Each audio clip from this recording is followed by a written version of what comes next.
প্রশাসন নাই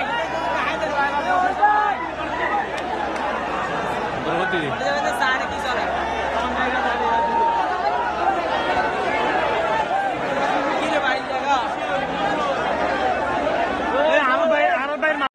আমি ভিডিও করবো এখন ওদিকে নিয়েছেন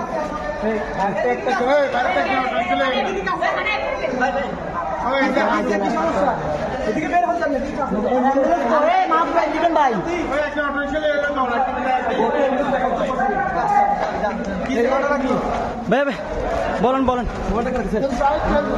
বন্ধ করো।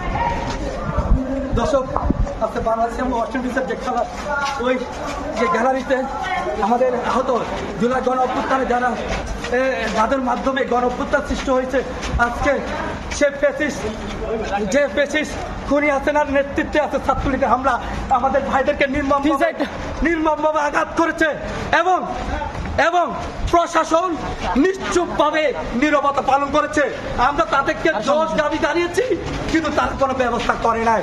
আমি আহত হয়েছে গ্যালারিতে হয়েছে এবং যাদের গণ অভ্যুত্থানের মাধ্যমে দেশ স্বাধীন হয়েছে আজকে প্রশাসন নীরবভাবে নিশ্চুপভাবে নীরব দর্শকে তাকিয়ে আছে এবং ছাত্রলীগের নেই গ্যালারিতে ছাত্রলীগ আমার জুলাই আহত ভাইদের উপরে নির্মমভাবে হামলা করেছে। একজন না দুজন আমরা অ্যাম্বুলেন্স চেয়েছি কিন্তু অ্যাম্বুলেন্সের ব্যবস্থা করে নাই।